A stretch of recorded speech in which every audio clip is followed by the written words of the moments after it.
Simple words are so easily said, and simple guitar chords get stuck in my head. While I'm praying the hungry are soon to be fed, and I'm hoping the homeless find a new home instead. Don't worry, don't worry, don't worry about me.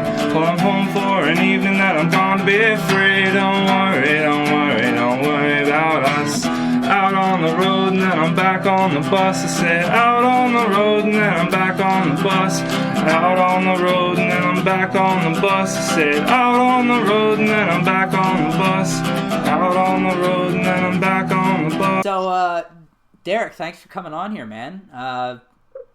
Really stoked for this. We met each other on the Tri-Cities hardcore metal and punk group on Facebook. That's how I first came in contact with you, and you sent me that link for your stuff on Bandcamp. And then my lazy ass has procrastinated until now to do this. So yeah, thanks for coming on.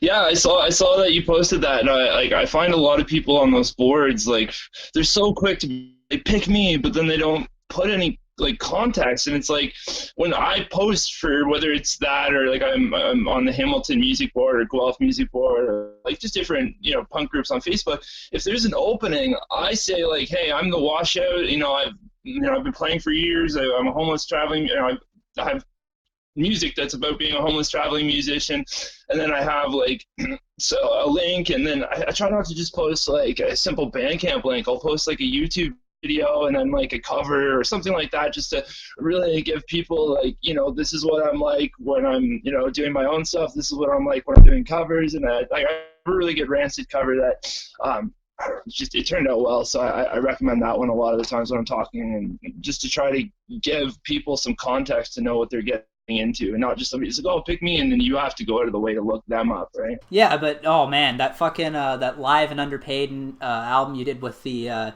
was just like an interview with the college campus. That one was great. Those songs are great. Like the songs you picked for that, to play those ones, it's great. Like those songs, I keep listening to that over and over and over again, just that one. Oh, I really appreciate that. Thank you. Problem, it's true. I'm not bullshitting just for this. Out on the road and back on the bus. Great. I love that. Yeah, that's always the starter, because I find that's a really good icebreaker with people. I tend to ask the audience, and I'll be like, oh, who in the audience has been hitchhiking before? And it's like, anybody that's ever seen my set just knows I'm going to ask that right when I'm going to start. And it's always, sometimes I'll play, and I always tell this story too on stage, but there's always sometimes like a guy in the back who's like this like 40-year-old, 50-year-old, like, I've been hitchhiking. Their audience is like silence. I'm like, dude, when you were hitchhiking, it wasn't so like, scary and sketchy. Like back then it was like, a lot more common. Now it's a bit more scarier when you do that sometimes, But then again, I've always had good experiences on the road. Yeah, you were saying that. That was one of the things we were talking about. They said you hitchhiked across the country. What was that like? Yeah, I was working like a really good job, so I was getting paid like $20 an hour, and then everybody was going on vacation, and everyone, it was like, oh, I'm gonna go sit at home all week. But I'm like, I don't want to do that. Like, I want to make these like next 17 days. I think it was like 17 days when like the Friday to the fall. I think we had a Monday off after the 2 weeks or something. So I had about 17 days. And I was talking shit with a buddy of mine, being like, yo, man, I want to go hitchhiking across the country. And he was like, oh, let's go. And it's one thing to talk shit. I've done that before, where I've talked to somebody and they're like, yeah, let's go. And then I've like quit my job and like, yeah, let's go. Are you ready? And they're like, oh, I don't know, man. I don't know. So I'm like, fuck, I've been in that situation before. But no, like the day of, I was like, I got off work. I was telling everybody I'm like planning this trip. And then I was like, oh, maybe we should go on the Saturday instead of the Friday. My buddy shows up with all of his gear. He's like, let's go now. I was like, oh, fuck. All right. This is serious. And we got on the, there's certain times where we got on like the go bus or like different other things. Like we left Guelph, we got on the go train, ended up in Oshawa, and then in Oshawa we got out. We were like trying to find somewhere to sleep, set up tent, and I remember outside this like Holiday Inn, on the other side of the fence there's a bunch of gravel, so we decided we're gonna set up. And it's like first night on the road, so we just couldn't sleep. We're all hyper and excited and everything. And I remember we finally fell asleep like 3:30, 4 in the morning, and all of a sudden we hear this vroom, rumbling. I'm like, what the? And we can see, like, we can just feel it. Like, you know, we hear this honk, honk, and it's this train. I swear to God, I thought I was going to get killed by a train. I come out the tent door, and it's, like, I swear to God, from, like, here to probably the end of my driveway away, it was a 50-foot drop down to where, like, I mean, probably more than 50, I don't know, it was a huge drop down to where this train track was. And when we had set up tent, we could barely see, you know, we're like, or like barely a little mini flashlight or something like that. Like, I think on my cell phone I was using a flashlight trying to find somewhere to set up tent. We had no idea that we were that close to a train track. Oh my God. Yeah, it was, I think, and then they go every half an hour, so we just fall back to sleep. Boom, and this thing's like waking us up again. We're like, oh God. So that was an interesting first night on the road. Good spot. It could have been worse, but it could have been better. Going through, like, we get rides. We learned that there's certain two kinds of rides you can get. You can get short rides, you can get long rides. And the short rides, sometimes they're good. Like, if you're stuck in a certain spot and you just got to get to that next, like, better gas station or something, those short rides are okay. But the long rides are what you really want to look for. You know, sometimes we would, like, we'd find a ride and they're like, oh, we can only take you, like, you know, 20 minutes up the road. And we're like, maybe not, because if you put us 20 minutes up the road and we're in a worse situation than we're in now, we could get stuck there longer. And through trial and error, we had a lot of times where I think we were going out of Moncton, Sackville and Moncton area in New Brunswick, and we got stuck and we were like waiting. It was like late o'clock at night. And this good spot, mind you, and we got stuck there for probably about half an hour, and we just took this ride into Moncton, and it screwed us hard. Yeah, the goal was to get to Halifax, and we ended up trying to get there, and we got to a point, like, where we weren't getting good enough rides. We were only getting short rides. I think we were getting, you know, you want to go for like 400, 500K in a day, and we were getting like 30, and we're just like, this isn't, whatever the luck it was. I mean, we were doing it on a Tuesday, Wednesday, Thursday, you know, like middle of the week. It's not like we were at prime time on a Friday or something like that. And we just struggled. So we got to, I think it's Truro, and I got to put my feet in the water. I was like, close enough, you know. I made it to the Atlantic Ocean. I put my feet in, and I was like, okay. And to be honest, I wanted to go back to Montreal because I loved Montreal so much. I've heard it's a great town. Yeah, and they have like Fatale. Fatale's, I don't know, it's intimidating, but like we are. Bear with me, I'm kind of jumping back and forth a bit, but when we got out of Ontario into Quebec, we spent like first day or so, like we slept on Mount Royal. That was really fun. I'm trying to think. We were trying to do like little other sightseeing stuff like that. Like you can go to Parc de la Fontaine. Fuck my French, but like we went to Parc de la Fontaine and we drank like some 40s and shit because it's like the park you can drink beers in and shit. So we went and did that, and then we heard about Fatale, but we were kind of nervous. And I'm like, yeah. So we finally, like, you know, I hear like this, I find out this address, and I'm like, okay. We hop on the subway or whatever, we get into St. Verdun, I believe that's where it is. And I remember getting up and we're like outside the place. I'm trying to like go in this building. I have no idea what the hell I'm doing. I just want to like find the punks, you know. I'm like, we went to like essentially my journey. I wanted to like, I brought my guitar and everything. I just wanted to be like experience punk like culture in these different places, because Halifax has been known for a while. I don't know what it's like now, or it had been known for a while to have good music scenes, and different musicians were out there for a while. So like that was kind of like the goal, to experience like Eastern Canada, like folk punk in Eastern Canada. And Fatale, like being what it was, or sorry, what it is. I remember we were outside the build, or outside. And this guy walked up and he was like, look, I'm not going to be your buddy. I'm not your friend, but I'll take you in. I'll introduce you to a couple people, and then you're on your own. And I was like, okay, sweet, we're in. So, like, I remember going to the store and grabbed like a 12-pack of beer and was like, fucking sweet. They got Pabst 5.9. Like, they have them now here, but they didn't have Pabst 5.9 like back a couple years ago. And I was like, oh my God. And the one thing about Quebec, and God bless that fucking province for it, is their beer. It's Yes. Molson Dry, or not Molson Dry. They have it's Old Milwaukee Dry and Carlin Dry, and I lived off that stuff because I could drink a whole 6-pack and like be good to go. Like I was like down. Like if I drank a 6-pack now, I'd be like on like my stomach would be fucking pretty full and be like kind of tired and sluggish, but I just remember cracking can after can. So I brought like a 12-pack over to like the bench where everybody hangs out, and I just sharing beers with everybody, got to know people, and then they showed us where to like set up tent and stuff like that. And then me and Dave had like quite a good time for the weekend. We like saw a show.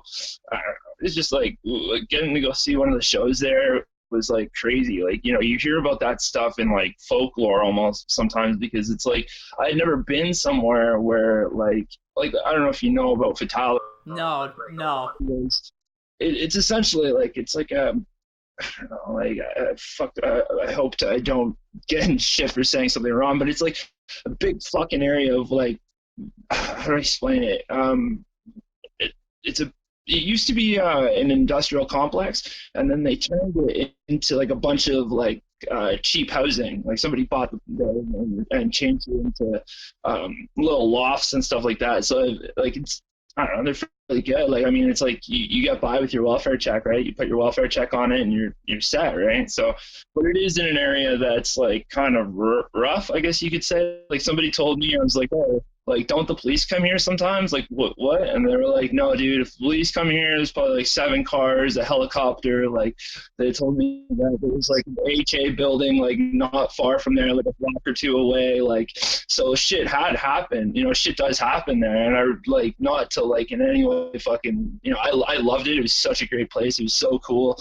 But, like, I did feel like a little bit intimidated. And there was one day I remember, some fucking guy in his car or whatever, this like old man or some shit like that, like fucking with his dog. And I remember the dog in the back seat. So we were sitting on the bench. It was like 9 a.m. on a Sunday, and this guy and his dog pull up, and then 2 seconds later, we go bang, bang, and me, I'm like, meh, whatever. Like, it's not my business. I wasn't involved. I didn't piss anyone off. I didn't care. I was just like, I'll just sit here and mind my business. It's not, and it didn't bother me. And like, when I remember like calling my girlfriend at the time, and she was like, oh, like gunshots, blah, blah, like, aren't you scared? Like, I told her after, or weren't you scared? And I was like, not really, because like, if you're not pissing people off and you're minding your own business and you're doing like, you know who you are, you know what you're about, you like, you know where you're from, you know where you're going, kind of thing like that, then like, usually like you're not going to have many problems with anybody, because you're not like, I mean, whoever that guy was getting,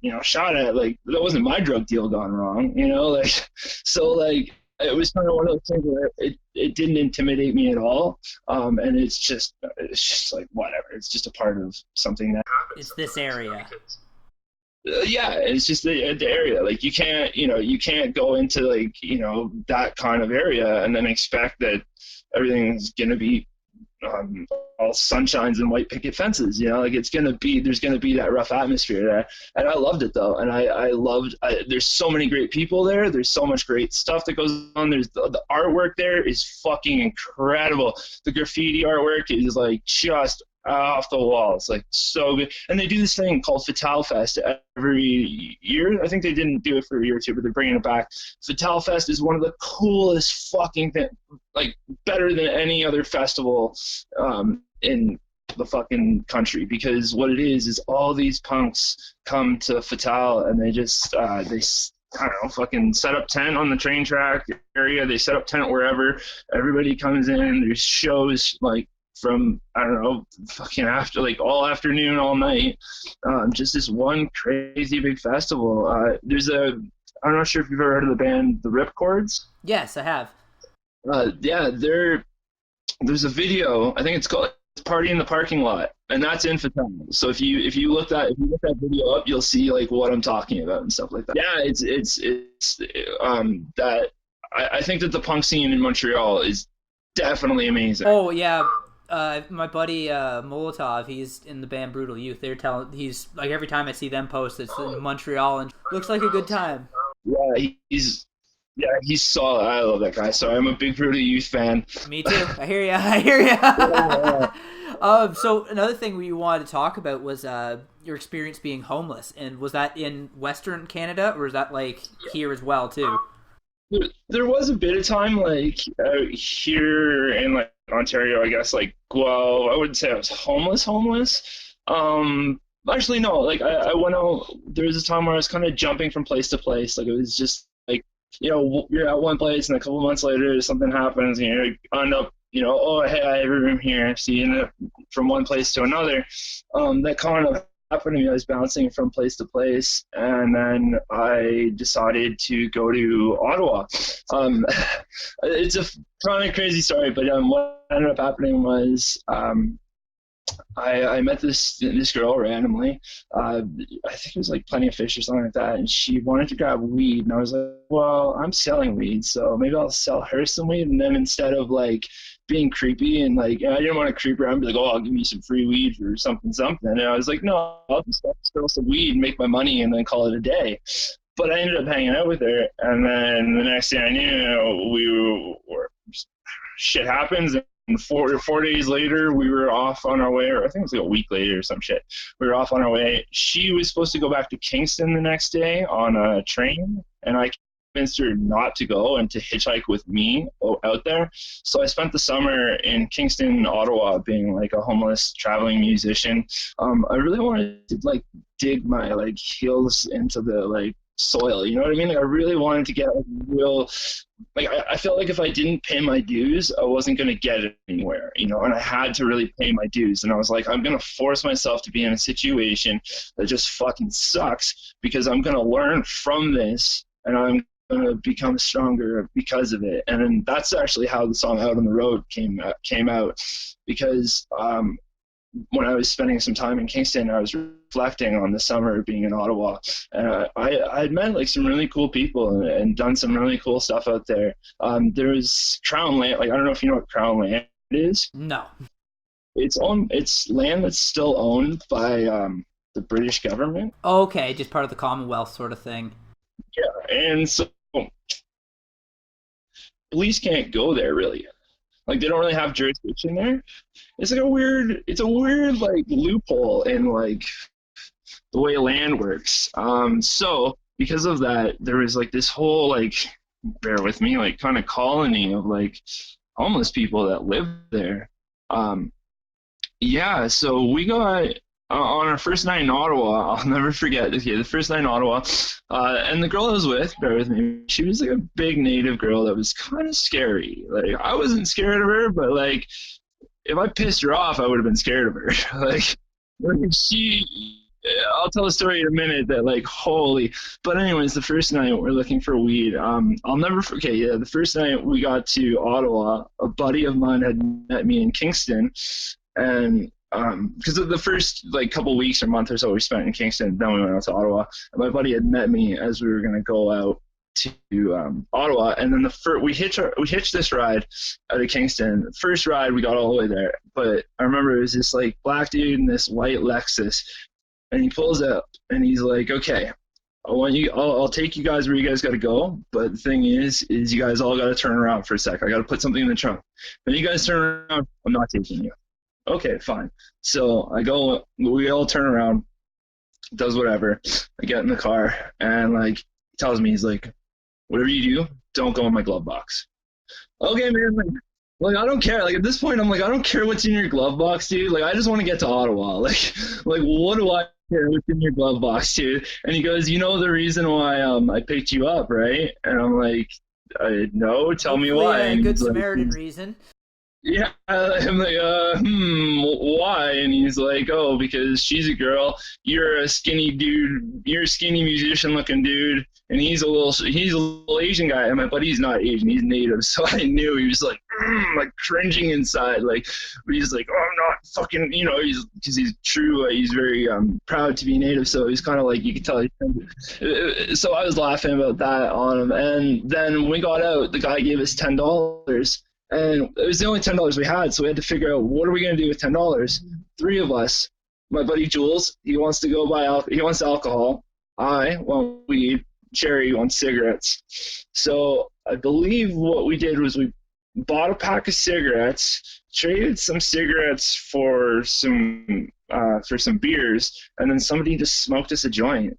And it like worked out really well. And then this random dude comes up to my buddy Jules and is like, "Hey man, I want to take you to the strip club, but I'm not taking your two friends with me. If you want to come with me for the night and I'll pay for everything, you can come with me. But that means you got to ditch them two."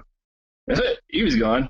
Like he was like, "Yeah, I'm going to the strip club. I'm going gambling." Like, fuck you guys. So he was, yep, gone. So we're like, oh shit, and we're gonna try to like, I don't know. I think we had like panned or busked or something for some money, and we were looking for weed at like midnight, at, like on Rideau Street.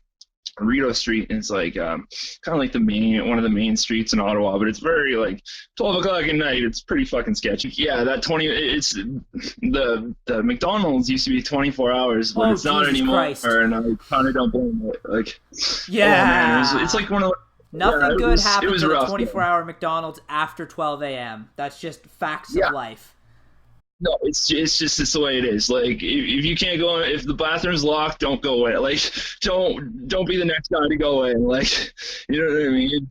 I don't know. It's just shit like that, you know. Like, I don't know, random shit. But anyways, we find this guy and he's fuck it. I was just like, "Sherry, you lead the way. You lead the way." I was like letting her lead the way. I'm like, "You're the scary one. Nobody's gonna like." People aren't probably gonna rob you. I'm a skinny little white dude. Like people are gonna fuck with me left, right, and center. So she finds this dude who's just like, he had no shirt on, and he's just fucking like dancing. Like, sorry, I don't want to take the thing too much, but he's just dancing, like waving and like, I don't know, doing all these weird side, like just going like crazy, like no shirt. And he's obviously like chewed out, like on E or speed or something. So she chooses him to go get weed from. And he's like, "Yeah, I can get you weed, but first you gotta come with me." And I'm like, "Oh, great." Like, where are we gonna go now? Like, where are we gonna go? First night in Ottawa, what's gonna happen? So he ends up leading us to, it was where the docks are and the boats go into the water. So we're on pretty much Parliament Hill, more or less. We're on Parliament Hill doing lines of speed. I just remember we're like, I always carried my Woody Guthrie book, Bound for Glory. I'm not sure if you know who Woody Guthrie is. Oh, I know who Woody Guthrie is. Yeah, okay, so sweet. So his book, Bound for Glory, was kind of like my Jack Kerouac's On the Road. You know, it's like the Bible of what I need to bring when I went traveling. And so the next thing I know, we're doing lines of speed off this Woody Guthrie Bound for Glory, and the next thing I know, like he ends up taking us to this spot. We end up crossing the bridge into Gatineau and Hull, and it's just in there. It's not too far after you get off the bridge. A couple, like, I don't know, probably like a 20-minute walk once you get into the Quebec side of things, and then we ended up going to like I don't want to say, kind of like a shelterish place where like we went and had a shower for the first time in like a while. We like went and like we got a bunch of little things like we got to fill up our water. We got like snacks and granola bars, and then we went outside and around the corner to where this Crown Land is, and there's like two benches. Everybody's drinking. "Hey, how are you?" You know, sit down around. And the guy's like, "Hey, these two are new here, and they're gonna set up tent, and I'm gonna find them a spot, and then that'll be their plot of land." You know, like, so literally people would have these like plots of land where they would just build, like do whatever they wanted to do, you know, like all of a sudden they're turning shopping carts into whole fledged houses and shit. Like, that's insane. You know what I mean? Like yeah, like, and like they wanted to get like I'm not sure, I hope they got like a toilet or something out there, but I know that was one of the big things that they were wanting, was just like a toilet, you know, just like a bathroom or something like that, just a simple bathroom and shower, you know, and they could have lived off the rest, right? And that was like, I mean, it was really cool to be there. And then not too far from there was like a place where we could go get breakfast in the morning and stuff like that. So they would like go and, yeah, we could go and have a full breakfast in the morning and then go start our day. And then there was also in Ottawa, there's Shepherd's, which I wanted to tell this really quick story about how tough Sherry was. We were outside of Shepherd's, and I'd spent our last like $10 on beer, and it was like she was hungry and like tired, and I was like, oh whatever, kind of drunk off this beer at like I don't know 7, 8 in the morning, 9 in the morning, and she was a little frustrated. So I remember going outside. We were outside of Shepherd's, and she was kind of yelling at me or something. And this like girl turned around. And she's like, "I don't want to hear you guys fighting, blah blah blah." And she's like yelling at me and Sherry. And she just levels her with a punch. Like she was like, "I just don't have it." Like, boom, just drops her like so hard. And this other girl picks up this cinder block. Like I swear to God, the cinder block is like yay friggin' big, like big piece of cement or concrete, whatever. Comes charging at Sherry with it, and she just boom hit her right on the like money maker, and just this girl dropped before that brick did.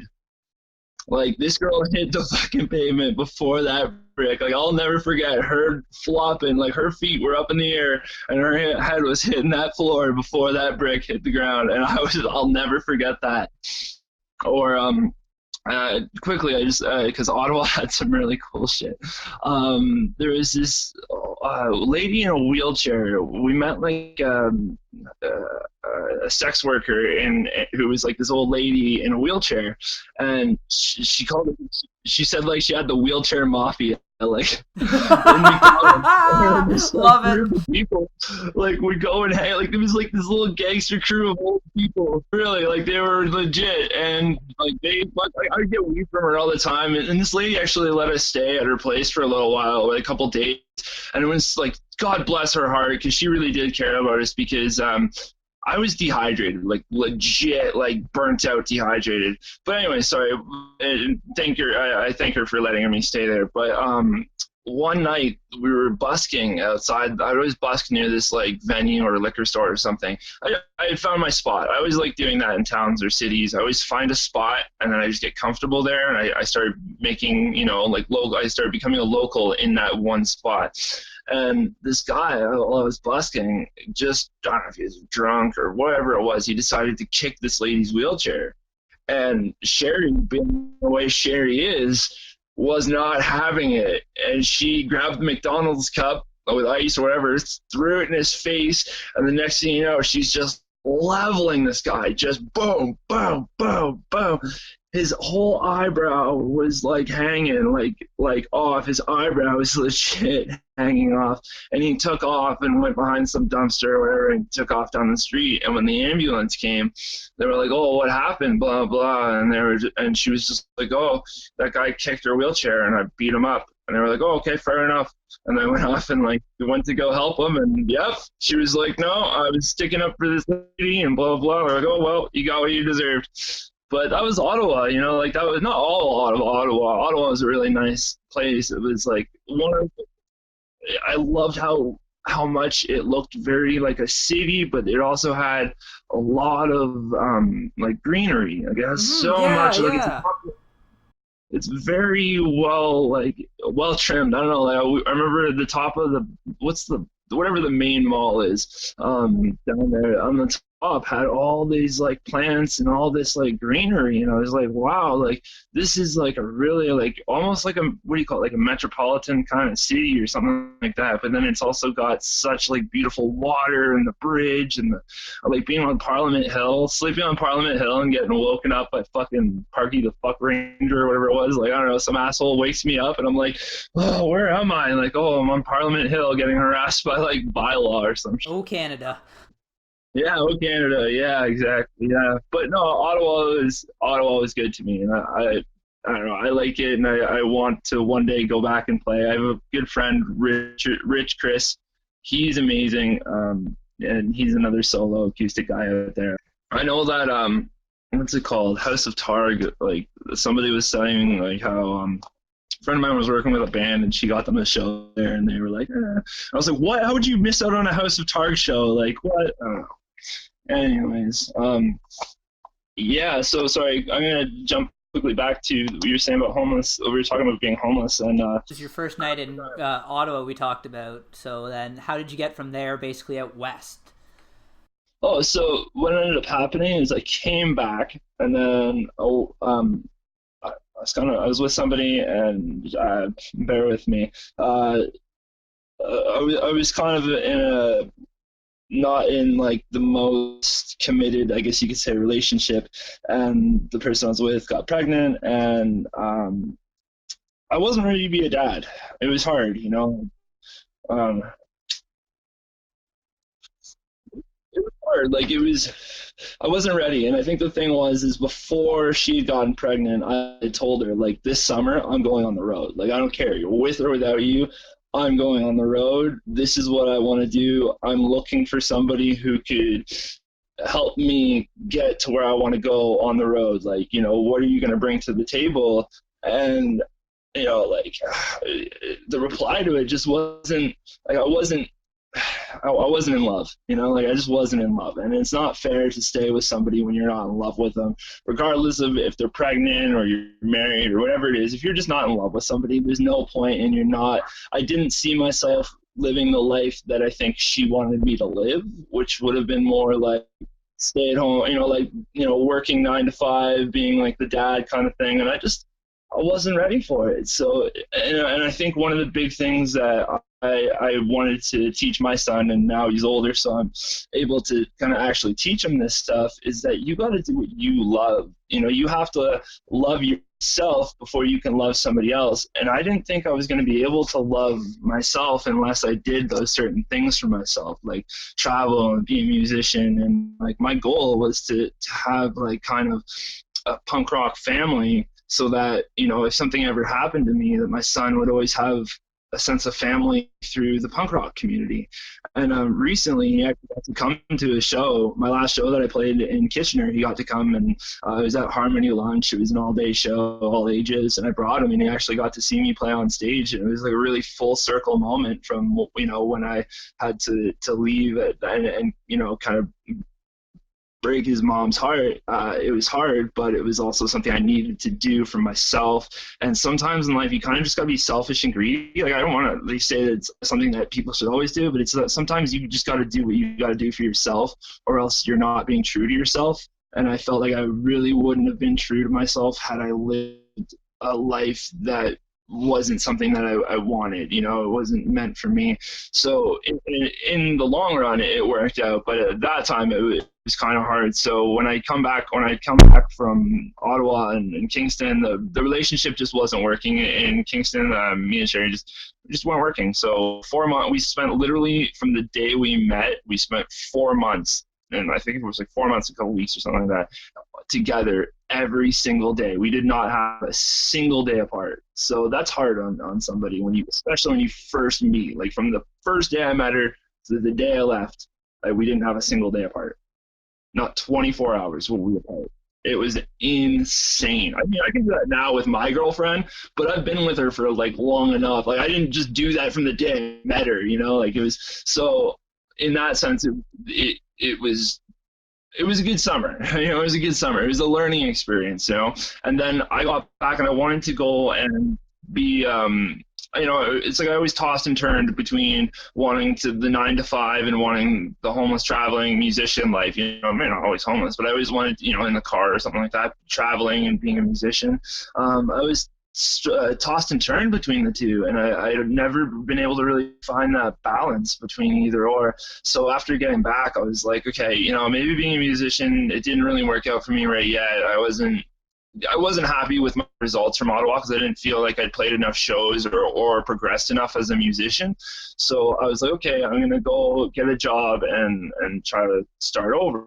So I, you know, going in, I moved back to Arthur where my dad is, and it's pretty isolating. Like I know you're in Owen Sound, so like I can't even imagine. Like, you know, like at least with Arthur, you can go to Guelph and shit, right? But not much living here. at this. Well, I gotta give props to one, like a particular one guy. He's kind of like keeping the scene alive around here. There's always been like a little scene, but like this is all new to me. Like I didn't know anything this existed like around here until this year.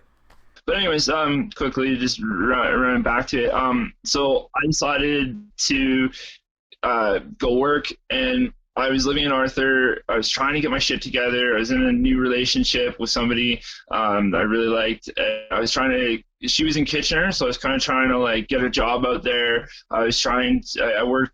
My dad does antique restorations. I've grown up kind of doing that. So when I wasn't traveling or being like a musician or working on that, I was always trying to be like an auto mechanic of sorts, like a body guy, like a guy who's like you get a fender bender or some shit like that. So I have like a bit of skill in that, but then I just never found like I'd work for guys and I just wasn't comfortable, or I just wouldn't, like it wasn't for me. And it took me a long time to realize that I was trying to do something to like, not necessarily impress my dad, because him and I have a bit of a history, but I was trying to kind of like follow a bit in somewhere in his footsteps to see if it was something for me. And I tossed and turned. And at the end of the day, I got fired from a number of places, just didn't work out because I was trying to be something I wasn't. And then, what ended up happening is one of the things I do love is I love assembling shit and I love building stuff. I love taking apart. And I was in Arthur, and then I was really getting depressed from the isolation. A buddy of mine was like, I'm living in, for lack of better words, he was living in a crack house with a bunch of like gangsters from Guelph gangsters that I had heard of that were like, you don't even want to know these guys because they'll fuck you up. So I was like, oh, I don't know. And my buddy's like, dude, you're so depressed out here. You're going to kill yourself from the isolation. Get the fuck back to Guelph. So I did. I packed my shit and fucking left. And then I slept on the floor there and slept in his room for a while. And then, I mean, like I said, I was living in a crack house. It was fucking driving me crazy. And I got this really good job. So I was building scissor lifts. And waking up at like 5 a.m. to go to work, and everybody's still fucking awake from the last night, still partying, and the floor's banging, and music's cranked, and like all this shit. So like I was getting tired of it, and then I moved from there, and I was just like, fuck it, I'm making good money, so I'll just go rent myself a motel room.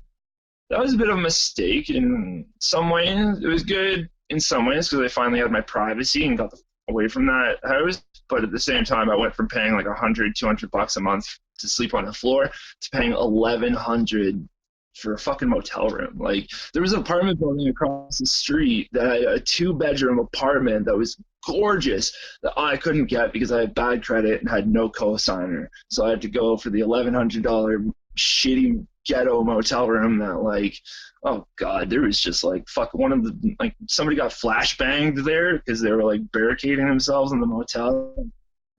This shit, like, and even me, I was like fucking drinking like heavily, doing drugs and shit all the time, like fucking pills or whatever the fuck I could. I was just a mess at that point.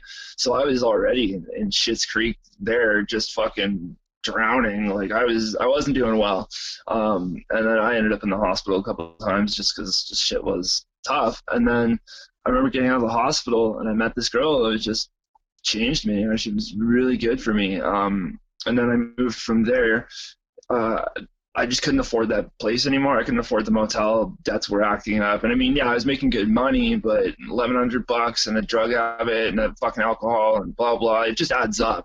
And don't get me wrong, but it's not like I was going to the grocery store. I'm living in a motel room, so I'm not going to a grocery store. I'm going and eating off the food truck and then going to Swiss LA after because I got the money, and I was living it, and I remember that's how I was able to literally afford to go from here to Nova Scotia and back again. And I paid for Via Rail from Montreal to Toronto just to get back in time for work. We literally left on the Sunday night, and then Tuesday I went to work. So like that trip was crazy because of that job.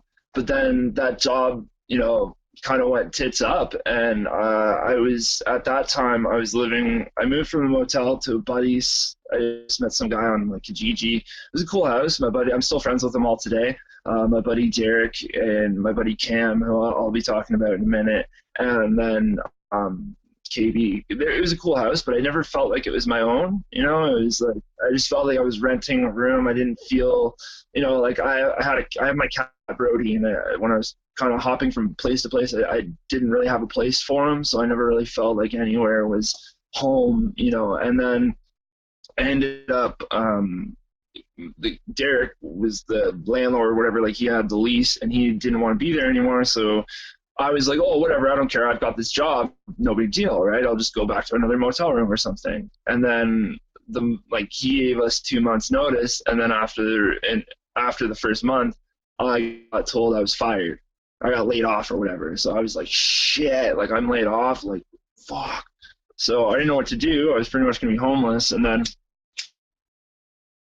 I jumped on EI, obviously, or something like that. But then it was like literally like a day or so before, like I think it was like October like 27th or 8th or 9th or something. And I was just in that final hour of about to be homeless on like the 30th or whatever day it was.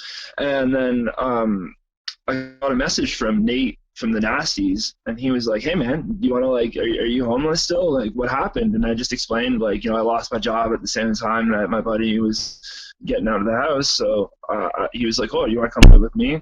And then living with him, that sparked a whole awesome journey of like, I ended up being the roadie for the Nasties for a while. And what was that like? Oh, that was one of the best like years of my life. I mean, don't get me wrong, I was also a bit of a wreck in the same time too. I was really emotional, and I was like, I don't know, like uppers and downers and everything. Like just there's certain times where I was just out of control, like kind of like reckless youth style. And being a roadie was amazing because I got to meet so many people, and I got to like some of the connections I still have to this day, and so many. Like Jim, the bass player, taught me so much about how the music business works. Like because of him, I understand so much that I never would have known if it wasn't for the time that he took to spend with me. And Nate too, even though him and I had a bit of a falling out, like he taught me so much living with him and just being around him. And I had so many crazy adventures with them. I love Warren, and I'm not sure he's drumming right now, but Dan was Dan's hilarious. But I loved being in that because I got to really, like, the thing was I asked Nate, like I said to Nate, because I'm a big fan, like the way I found the Nasties was I just heard about them through the grapevine. They were playing a show, and I was like, I'm gonna go to this show. I would want to go see some punk rock. When I was in the motel, I should say, I spent a lot of time writing music. Like I didn't write songs necessarily, but I spent a lot of time playing, like constantly playing music. So I'm just a big fan. Like that's the other thing too. I got involved with guys like Nick Clark, who does buttons and does a lot for the Guelph scene. I got involved with him just from going to Brutally Youth shows and seeing him spending so much time. And I saw the Nasties, and they played with Kill Matilda.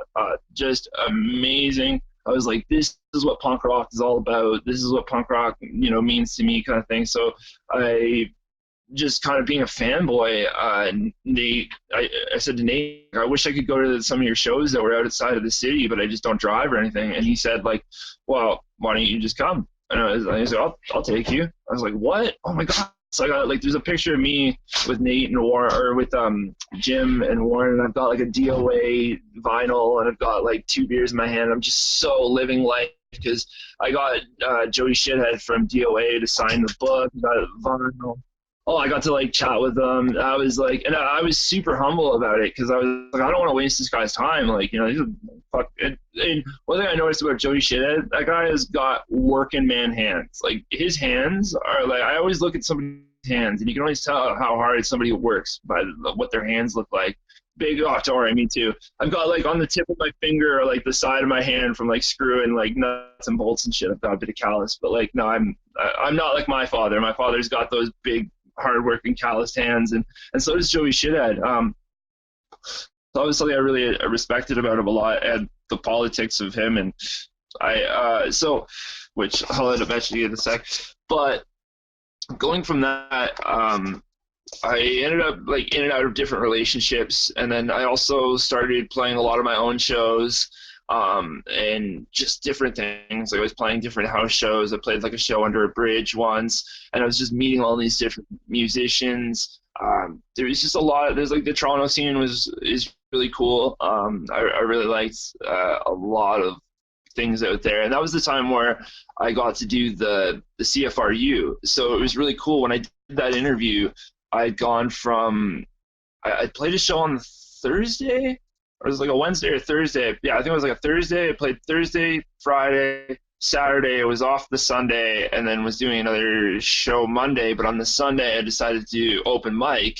And when Brian McNeil found out, the guy I did the interview with, when he found out about that, he was like, "Man, that's pretty impressive. Like, you want to be on the show?" And I was like, "Fuck, I've never been on radio before. Like, that's pretty dope." And like my parents, like my dad, who like not always the biggest supporter of my music career, I could say, actually like and he's not the biggest guy in technology. He figured out technology just to like listen to my radio, like me on the radio for that. That was, yeah, my parents were really proud of that. And I got to find a better copy of the interview because the interview is really good too. We've had some troubles. I forget what it was. I don't know if the show is still running or not anymore, but I'm going to talk to Brian McNeil and see if I can get some of that because I really want to put that up because there's a lot of good content in that. And then from that, like playing like my own shows, doing the roadie stuff, I was having a bit of trouble with it because when I first started doing the roadie stuff, it was only like a couple people coming up to us, and there wasn't much of a system because I just had a small bag of a couple shirts and stickers, buttons, give them out, whatever. So when they got more popular, there was more shirts, more responsibility, more stuff to do, and there wasn't always a good system. So sometimes there'd be like a couple people in line, and I'm like searching for like a medium or a small in a bag that has just not even labels on anything. And I'm like, oh, fuck. So, I was getting in a little bit of like trouble with that in the sense that like I wasn't able to keep up to what was going on. So I found a better system, like a wine box style system. And like I bought my own roadie bin that I called it for the merch bin. Like, and I really tried to like embrace that job. But then at the same time, I'd be going through like a breakup or something like that. So the merch guys in the corner like weeping, like I'm dumped and blah, blah. So like, it's not a good fit for a hardcore punk band that's like screaming, So I understand, I understand that, in the end why things didn't work out. I was a bit reckless and I was a bit, I don't know, I was like a kid, like, not a kid, but I was like young in the sense that like I hadn't had much experience in that world. And I remember when Daglo came, one thing specific, I remember Daglo came and I made a big mistake. I wanted to be really nice and, in some ways it was a good thing, but in other ways it backfired. I gave Murray, I think it was Murray, I gave up my room at Nate's so that the guys from Daglo could sleep in my room. And I slept in the garage because I spent so much time in the garage writing a lot of songs in the garage and a lot of songs like out of place and fucked up and free. A lot of stuff from what I can remember was written there. So a lot of that stuff was like I decided to sleep in the garage for like the 2 weeks, and after a couple of days I was getting burnt out because I wasn't sleeping. I wasn't eating properly. I didn't have money for like cigarettes and weed and stuff, so I wasn't proper on that. Like with my diet, you could say. And I didn't have any money for like uppers or downers or anything like that, like and in retrospective, if I would have been a little bit more on top of that, like a little bit more on top of maybe my overall health, then things would have been different. And that's happened to me a couple times in life where not sleeping has really bit me in the ass because I'm just not myself when I don't sleep. So I was a bit of a mess. And then there was a couple of little things on tour that hit me. I remember being emotional about not being able to see my son for a bit. And like, because I haven't always been able to be in his life because of her not wanting me there. So there was times where I'd get really depressed over that. And it's hard, when you're like, it's kind of hard. And what ended up happening in the end was after so many good shows, so many good times, I crumbled under the pressure. There was one night where it was like their CD release party, and then just things were kind of adding up a little bit too much, and just I don't know, it's like a job. You fuck up too many times at a job, and it doesn't matter how good you are at it. If you fuck up too many times, eventually the boss doesn't look at you the same way. And then when living with Nate also caused a lot of maybe like personal tension, I guess you could call it, because when you live with somebody, it's a lot different than being friends with somebody. When you live with somebody, I've lived with many people, and people have lived with me, and I know there's people that have hated living with me because I'm not perfect. But at the same time, throughout my time with living with people, I know that it changes the dynamic of two people. You know, it changes. You know, it went from me being a fanboy of Nate's to me knowing him on a way more personal level, and vice versa too. So it does change. It does change things, and just I don't know. It just didn't work out. So Nate was kind of wanting me out, and this is what led me out west. Was that it was like Valentine's Day, and I was on like Plenty of Fish or whatever dating site, and I just asked this girl like, hey, you know, like, would you like, you know, I was just really like genuine about it.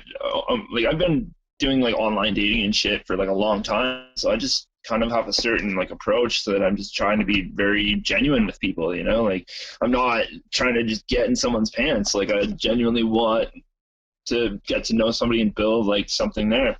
And so I don't know, just being like how I am, I ended up convincing her to come to a show. So we went to a show, and I guess she brought her friend too. And then I remember Nate being there, and he kind of gave me the wink. He was like, oh, nice, like, you know, nice.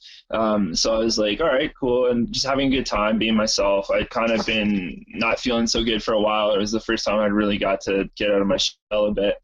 And then, yeah, things took off. And I remember asking her, I don't know if it must have been after we met. I think it was like the next day or something like that. I convinced her to not, she said to me, like, one of the things we first started talking about was that she told me, she was like, oh, I really like you, but I'm going out to BC to be a tree planter. And I was like, oh, that's funny, because I'm going out to BC too, to be a homeless traveling musician. Like, you want to take me? And she was like, what? Like, are you seriously asking? Like I barely know you. Are you seriously asking me to take you? And I was like, not only am I asking you to take me, will you take my best friend with me too? She was like, what? Like, this guy's fucking nuts. Like, she was like, yeah, sure. She did it. I don't know how I convinced her. She did it. And like when me and Nate were having the falling out, I just thought, like, where am I gonna go? You know, like, what am I gonna do? And I was like, fuck, I've always wanted to go to BC, you know, the land of weed, and like, I don't know, guys like Jesse Stewart and like, and Annoying were out there. And there was a couple guys out there that just like, I was like, oh, you know, I know Jaglo's out there, and I had met when Jaglo was on tour with us, when Jaglo was on tour with the Nasties, I got to meet Murray's daughter, Makar, and through that, I remember, like, when I got to Vancouver, I was able to ask her, like, for advice and stuff like that. So I'd known a couple people. I remember messaging a buddy of mine from high school and being like, hey, man, you've been out in BC for a while. What's it like? And I just kind of kept thinking about having this plan to kind of go out there. So when I met her, I was like, perfect. Like, because there was another I think there was like two other girls that I had talked to, and they were both also BC bound as well, but it didn't work out there. So I think third time was the charm on that. And sorry, I'm there. And so she ended up taking us, and I kind of like crazy love story. And we were kind of like inseparable at first, and then my buddy Cam, I was like, yo, I got to go out with a friend, because if something happens between her and I'll be fucked. Like, I need a friend to at least, I need like a road buddy, you know, like somebody that's like my right hand man, you know, somebody who's, and Cam, when I had met him, when I was working that job and living with him, he was such a solid dude. He was such a cool dude, and him and I really bonded over music. Guys like Joe Strummer, and like I had shown him my favorite movie is Joe Strummer, The Future Is Unwritten, and that movie really inspired him too. So like we just got along super well on music. But he was trying to play guitar, and I was, you know, I don't know, trying to teach him a bit or something like that. And then he wanted to get a mandolin because he was really big into Jesse Stewart. So with, you know, later on you get to be, you know, good friends with.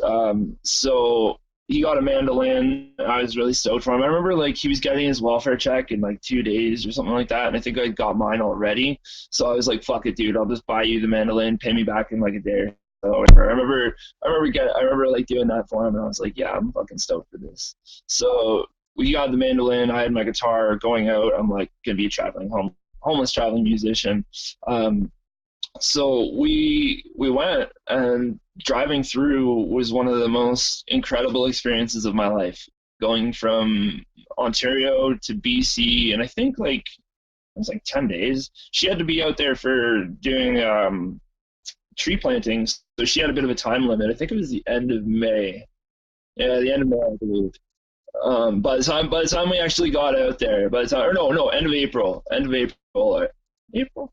Either way, yeah, I think it was the end of April. By the time, it was the end of April because I remember being a really gorgeous spot in BC or Alberta called Numa Falls. Numa, like Numa Falls. It is gorgeous. Oh my god, and I had like 420 there and smoked like an awesome session. I'm sure there's pictures of me on Facebook there. It's gorgeous. But going across the country was one of the most incredible experiences. Going through like Northern Ontario, I've never been anywhere where like there's so many like native people. Like I just never been outside of really Northern Ontario or the East Coast. So I just never seen, and it was really cool, like going through all these little mini towns. What's that? It's like a place that you go around like this one big bend, and as you come around the bend, the scene of the water is just gorgeous in Ontario. And then as we were going through, the Inuksuks too. That was always the coolest part, was the Inuksuks on when you're going down the highway and stuff like that, and you see like the little stones on the top. I've seen those before. Yeah. Yeah, nowhere else does that but Ontario. And then going through Winnipeg and all that. I remember we slept under a bridge one night. That was pretty scary. Me and Cam stayed up on Adderall, or I don't know, some equivalents of Adderall. We stayed up all night, and then Jo, the girl I was with, she slept in the tent while we stayed up in the car, just like whacked out all night. We were like, if anybody comes, we're gonna like, I don't know. We didn't really have anything. We were like, we didn't know if we were gonna shit our pants or like we didn't know what to do. We were just like high, and we're like, if we stay awake, at least we're awake for when we get like something, like for when some axe murderer comes and gets us under this bridge. And also, at least we'll be really awake for when we get killed. Right? Like I was like, yeah, exactly. I want to at least know I'm gonna die before it happens. It also kind of freaked us out because that day there was a missing girl who had got like somebody. I guess this guy, or I don't know, somebody was like, I'm not sure if it was like an abduction thing or something. It sounds like Winnipeg. Yeah, and there was like a crazy, like what is it called? Like the helicopter was like searching in and everything like that. So I remember calling my mom, being like, "Yo, what the fuck is going on? We're in this area. Like, can you check the news? Like, tell me what's going on." And it was like a missing 13-year-old girl or something like that, and I felt so bad. So we were a little bit on edge because of that. You know, that definitely contributed to us being so anxious and stuff. Well, and you're sleeping under a bridge too. Like, the fuck's gonna happen? Yeah, exactly. So it had its moments. But then going through the prairies, the one thing I noticed about the prairies is I like being a passenger in the prairies because I can drink. There's fuck all, I know. Yeah, it's like you pour that beer in a McDonald's cup and you ride that one long ride down. I'm like, I'm just going to pour this beer in this cup and I'm going to, oh, God, that's a long stretch of, like, that's like, oh, you can't, how do you do that sober? Like, I couldn't do it dry. Fuck, God bless me not being a driver, because that is one long stretch of boring. If you find certain spots in Saskatchewan, it's really cool. Like, there's certain things to do, but like if you're just trying to drive through it, fuck. North Dakota is not any better though. That's the worst fucking part. You try to go down, it's just like, oh, we have hills here, but it's still fuck all. Oh, see, because I don't have my passport, we couldn't cut around things like that and like certain things. Yeah, so we had to go all the way up. Like, I think when you're going through Ontario, you can do like that one shortcut through and then come up. So then, yeah, like when I got into BC, one of the things was that I did right away was I wanted to get in touch with the anarchist community, because the anarchist community is very helpful. You know, like they will give you the shirt off their back, you know, if you're on their side, if you fight for the right cause, right? And I had experience with that in Guelph too, so I had seen kind of the ups and downs of anarchist communities, and I really liked I was really thankful, because one of the things that somebody had told me, they told me that Trout Lake was where to go. I was like, I remember asking people just dumb questions like, if you were in Vancouver, where would you go if you were like homeless and didn't know what you were doing? And there were like a bunch of people were like, Trout Lake, Trout Lake, Trout Lake. So I'm like, what the fuck is Trout Lake? It's fucking gorgeous. Once you're out of that Alberta spot that's boring, and like you get up in Canmore and everywhere like that, it is pretty gorgeous. Then going in, like I was saying, being homeless in Vancouver, going to Trout Lake, we spent a lot of time in Commercial Drive, which is like the main kind of punk hipster area, I guess. Like, I don't know. There's like a lot of good restaurants. A couple of there's like the LCBO there that's really good to busk at. There's God, why am I forgetting the park? I spent so much freaking time at the park.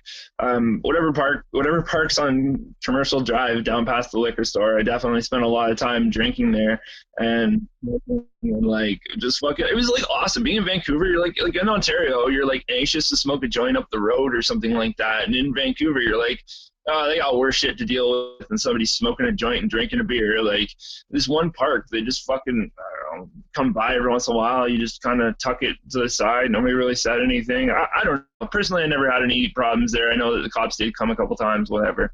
But we spent like a lot of time there because we would go from Trout Lake, and then we would go in the morning. We'd go, I don't know, go grab some beer and lunch or beer and breakfast, and then we go over to the park and spend the day in the park, or go travel a bit or something.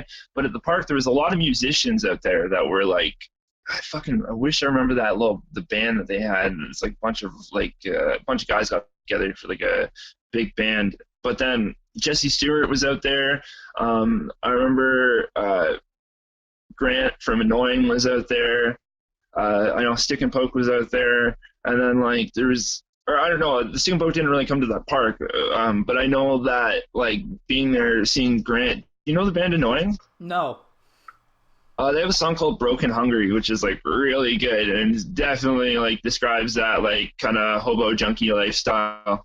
And I'd seen Grant there, so I really like that one. I really like the song Broken Hungry, despite not ever having lived that lifestyle. So when I went to that park and I saw him there, I was really like, whoa, that's like, Jesse Stewart, that's Grant Faithful, like from Annoying, there's Jesse Stewart, like all these people that like I've kind of idolized through watching YouTube videos and stuff like that. And then I wanted to be really humble around them. I didn't want to be like a fanboy like I normally would be. I didn't want to be like, oh, hey man, like I really like your stuff, blah, blah. And then they're like, yeah, piss off, man, like, whatever. So I wanted to just take my time. I was like, he's in Vancouver, I'm in Vancouver, I'll just wait and see where things go. And then with Grant Faithful, I remember one day we're at the park and he like came up and just, I don't know, he like sat down beside me, saw my guitar or something like that, and was like, hey man, that's a really nice guitar. My guitar, by the way, gets me probably more attention than my music, I feel like, because my guitar is just like, everyone's like, oh, it's a nice guitar, it's a nice guitar. So it tends to help me a little bit with like icebreakers or things like that. So Grant was like, oh, can I try your guitar? Like, my name's Grant. And I'm like thinking in my head, I'm like, oh, I know who you are, dude. Like, I've watched that video like 1,000 times. I've seen your other, like, kind of some of his other side videos I've seen. So I was like, whoa, cool. Like, I'm sitting in front of this guy.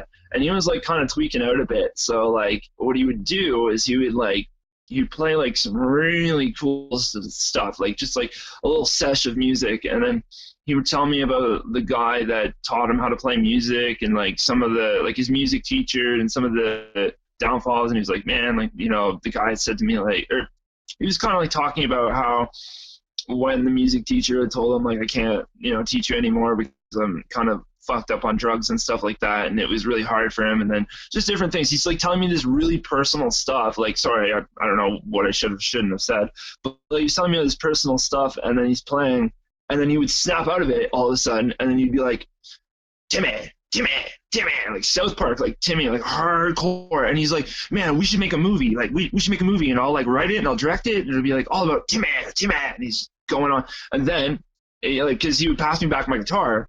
And then I'd be like, oh, okay, here, man, take my guitar again. So I'd pass him my guitar, and then he would, again, go into this crazy, like, amazing melody, song, whatever riff, whatever it was, start talking really personal. And then, again, when he was done, like, he'd be like, oh, feelings are gay and shit. And then just, like, stumble off back into his, like, fucking tweaker trip. And then, like, this happened probably about 4 or 5 times or so throughout the course of like a sitting and stuff, and then eventually he got up and rode away. VH1 storytellers for punk rock.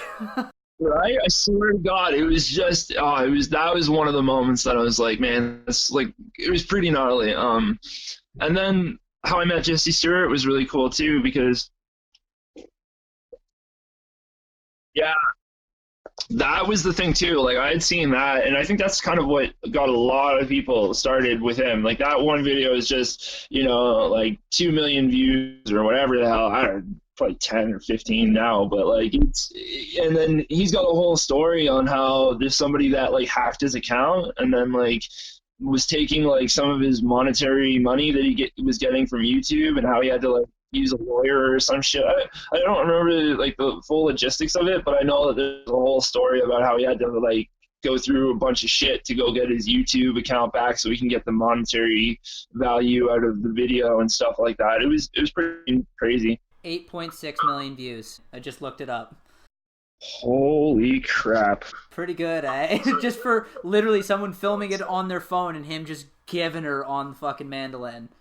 And that's the thing, like that's what's so organic about that, because it wasn't supposed to be like, it wasn't overproduced or anything like that. It was just some guy that was like, hey man, this is as raw as it gets, and that's something I've always really admired about music and certain musicians, how they do things. Like Laura Jane Gable, when she had her solo album Heartburns, that was such a good album. It was so raw, and I love that. Sorry, but yeah, so Jesse, I remember there was a party he invited my friend Makar and my buddy Andre, who passed away recently, and I miss that guy with all my heart. We went to this party, and I remember Jesse Stewart invited us and stuff, and Andre was like, oh, can I borrow your guitar? And I was like, yeah, sure, whatever. He's like, oh, I want to jam with Jesse Stewart in his room, blah, blah. He only wants like 2 or 3 of us in there. So I'm like, okay, fine, yeah, sure, no big deal, like, cool. I'm glad you get to have that bond with him. So it's no big, like thinking my guitar, right? But whatever, like, no big deal, you get that moment. So I'm out at the party, and there's some fucking kind of annoying people at the party. I don't know. I'm just like, this is awkward. Slowly but surely, people start going in that room. And I'm like, should I go in? Should I not? And I'm like kind of all nervous and shy and shit. So for like the first hour or so, I didn't go in. And God, I should have just walked in the first time and nobody would have said nothing. But like, I finally get the courage and walk in, and Jesse's on the bed, like he's on his bed, just back, like laying down on his back, just ripping this incredible riff with an awesome freestyle on top. I just remember being blown away. My buddy Andre's on a harmonica and just ripping it. And it probably went on for like a good 10-minute jam or whatever it was. And there was like people just sitting on the floor. I remember my friend Credence sitting on the floor, and I remember seeing that and being like blown away by his talent, because like Jesse is pretty fucking talented. Like that's like, he just genuinely is. Like even if you didn't like the guy, like on whatever reason, like nobody can deny his musical skill and stuff like that. He was jamming on harmonica, and Jesse was jamming on my guitar in this bed, little audience in front of him. After it was done, I know Jesse's roommates were like, oh, it's getting late, blah, blah, you guys got to dip. There's this like whole party going on, and I know 2 of his roommates or something like that. Somebody had to work the next day. So Jesse was like, here, man, or just before that happened, Jesse had finished the jam and was like, here, man, whose guitar is this? And I was like, oh, it's mine. And he's like, here, man, oh, it's a really nice guitar, blah, blah, like, and Jesse's super humble. That's one thing, like, Jesse is very humble at times. Jesse's wild and crazy at times. There's times where he is humble. And I saw that because he was like, hey, man, do you want to play, like the song, oh, I'm Jesse Stewart, nice to meet you. Like, he was really humble. Yeah, like, I don't know who you are. Yeah, exactly. That was the thing, too. I was like, of course, you're Jesse friggin' Stewart. Jesse asked me to play a song, and then I remember the song Fucked Up and Free is pretty good.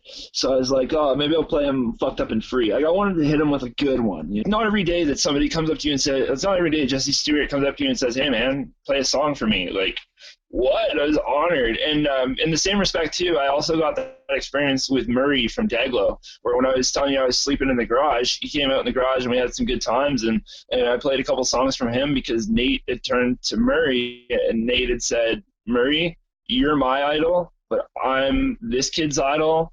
I love your music, but I think you should listen to his music. And, and like Murray, to this day, I love, like, Murray's fucking awesome. I fucking love that guy. And because I ended up living with Makar, which I'll explain in a minute, because I ended up living with her, I got to hang out with him too. And then when he played with Leftover Crack and Days, I got to go. I was in Victoria and I got to see them. So I remember meeting Stizza, and then I always wanted to meet Stizza, big Leftover Crack fan. And I'm sitting there chatting with Stizza for a minute, and I'm like, I want to go see what Murray's up to. Fuck it. And I took off, and I was like, and I go up to Murray, and I've got like some merch, like a CD or something. I'm like, and he was talking to the owner of Absolute Underground magazine, and Murray started telling him about me. And he's like, yeah, man, this kid's the next wave, like, and I was like, wow, here's like Murray complimenting me, like, fucking amazing. So. The one night too, I wanted to mention when me and Murray were hanging out. I know I'm jumping from Jesse's story, but this is one I was thinking about, and I wanted to make sure I said.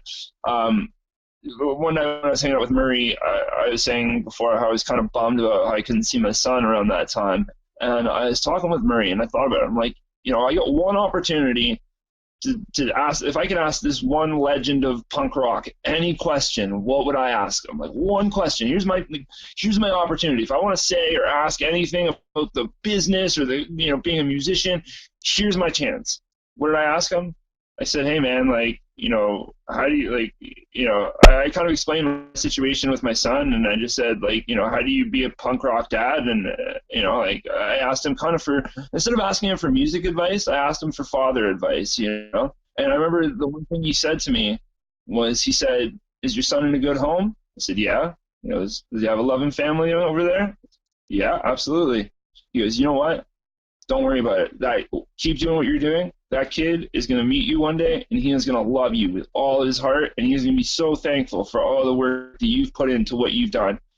Fucking last month, or 2 months ago, that actually happened to me. My son actually got to see me on stage doing what I do, and that, like, 4 years later, it was literally like pretty much 4 years later exactly, and it was full circle. It was quite amazing. But anyway, sorry. Also, quickly on that note, he played a song that I wanted to mention. The song, oh God, I can't remember the name. It's gonna have me mental now. But anyways, a song for Paris, for his daughter Paris. It's a fuck, I wish I could remember the song. But if anybody could find that song that Murray did, it's not even with Daglo either. Damn it! With this band, The Heart of Stone. Anyways, if somebody could figure that out, that would be amazing. Murray's song for his daughter Paris is one of the most beautiful songs, and he played that song for me live because of me asking about my son, and oh my God, it is incredible. It's one of the best. What is this band? Heart of Stone or something like that? Anyways, me and Jesse Stewart, sorry, back to him for like the fourth. Sorry for jumping that many times, but so Jesse Stewart, he passed me the guitar, and I'm like, yeah, I can't believe it that I played Fucked Up at Free, because I'm like, I really want to, if I could choose one song to play for him, I was like, Fucked Up at Free is going to be that one song that's going to either make him love me or hate me. It's going to be either one or. So I played it, and he was like, man, I love that. Like, let's go to the park, and, we play me a couple more tunes. So I did. I went back to the park. I remember that night I played them out. I remember 3 songs that were, like, really good of mine. I'm sure Out on the Road, or I was a song about the Toronto venue, the arcade. I think I played that song. And then there was a couple other things like that. I just remember, like, that night in particular was really cool because I just got to, like, see a cool side of this guy, I got to see him from a really rad side, and he was like, man, you're my buddy, and I just felt like that was exactly the way I wanted to meet him. It was exactly the circumstances. I had waited. I'd seen him for probably maybe two weeks or so, 2 or so weeks, because it didn't take me long before I found a place. I mean, I just got lucky in a sense. I think I was only homeless in Vancouver for 3 or 4 weeks. I was only homeless for about a month out there, and just my car ended up moving, or my car was moving into a house with her boyfriend and this girl Sid, who sorry, bear with me.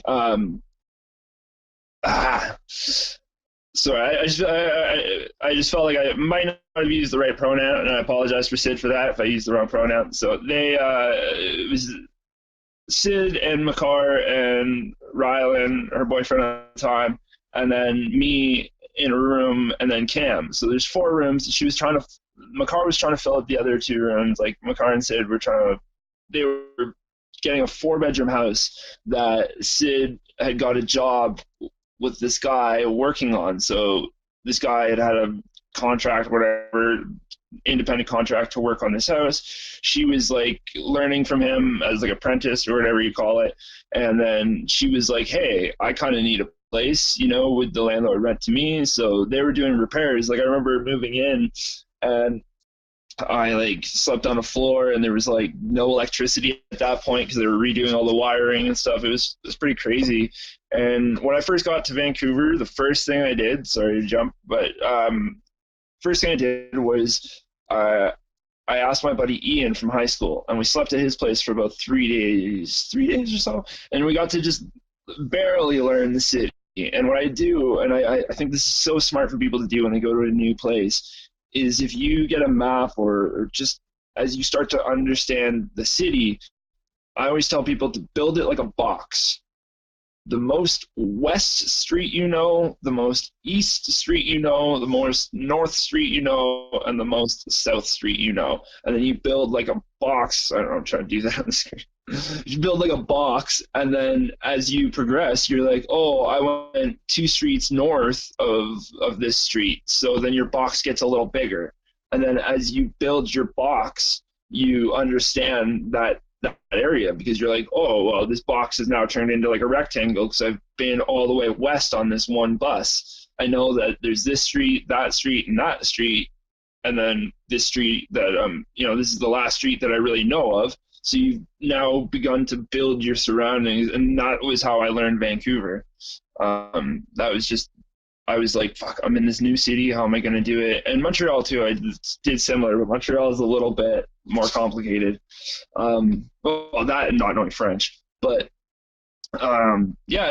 we slept at Trout Lake, and Trout Lake, I had all this gear with me. I had a sleeping bag, I had my guitar, I had a backpack full of clothes, I had a tent.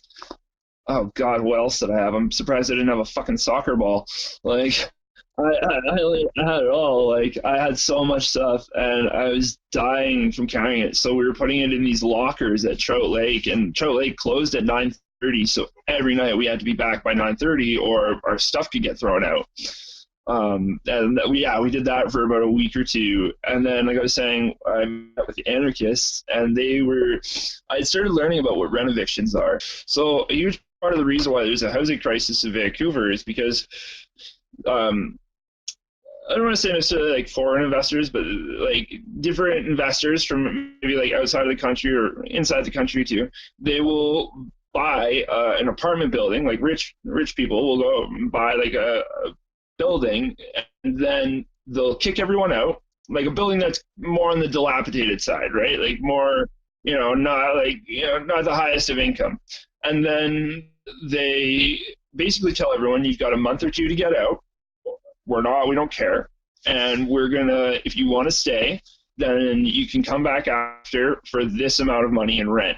So if you were used to paying, I can't even fucking imagine what they were probably paying out there, because it's too much to think about. Oh my God. Yeah, it would just go from like one ridiculous amount to like another. Like if for some reason you were paying like $600-700 for a room, you would be then having to pay upwards of like $800-900. And basically goes from one extreme to another, and then you get kicked out, basically. Like redlining, basically, like a neighborhood. Yeah, so they do that, and then you're screwed. And then you have people that are homeless because they can't Like 2 months, like don't get me wrong, I've been in situations like where like I said, I went from being homeless and I found a place within a month. That doesn't happen to everyone, and that didn't happen. That happened, and like with me, like where I was in the situation where I was almost homeless, and then Nate found me at the 11th hour and invited me in. And like you don't always get lucky like that. Not everybody has a horseshoe up their ass like me. So like with that, so many people end up being homeless, and then what are they going to do? Where are they going to go? They don't know what to do. They have mental health problems. They have like addiction problems. They have other issues that maybe they're disabled and taking care of somebody else who's disabled. Like, and it's probably the only place they could afford too at the time. Like exactly. And they're accustomed to. Some of those people have probably been living there for like fucking 10 years, like who knows how long they've been living there. And then all of a sudden some asshole buys the building and says, oh, you're going to be out in 2 months, or you're going to pay twice the price. Like, who the fuck can afford that? And in Vancouver, they do that all the time. And that's why they're like trying to figure out how to stop that problem, because a lot of the times what's happening is some people will buy houses so that they can sit on them and wait for them to rise in price. I just think that if there's an empty home, it should, like, if you were going to do that, like have a foreign investment style thing like that or whatever, you should, even if it's not foreign, like even if you're fucking from like the same city or whatever, like wherever you are, if you were going to own a house after like let's say 2 years, it should have to be occupied. If not, there's somebody that should, like some real estate style person that should come in and rent out that home, because there should not be so many of these homes that are good homes that are empty, that like people could live in these. Oh my god, it drives me nuts when you see in that, like even a nice place, but a place that's like okay, and then it's like, oh well, how come nobody lives there? Oh, still a fucking roof over their head. Like even if it's like not like a mansion, it's still like a fucking home. Something where they can actually, like, out of the elements. Like, it's snowing like a motherfucker here.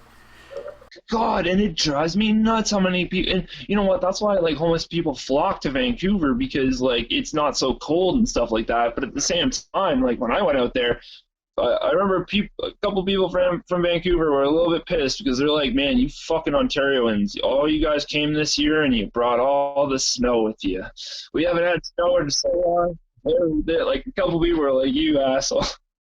So yeah, being out there, one of the things that I gotta mention, going with the anarchists, like the reason I said rent eviction is because the anarchists were fighting this rent eviction, and that's where I met my buddy Frankie, my friend Credence, who passed away, God bless her, and my friend Gunther, who I really care about a lot. They were at that squat, and they were all like protesting and stuff like that.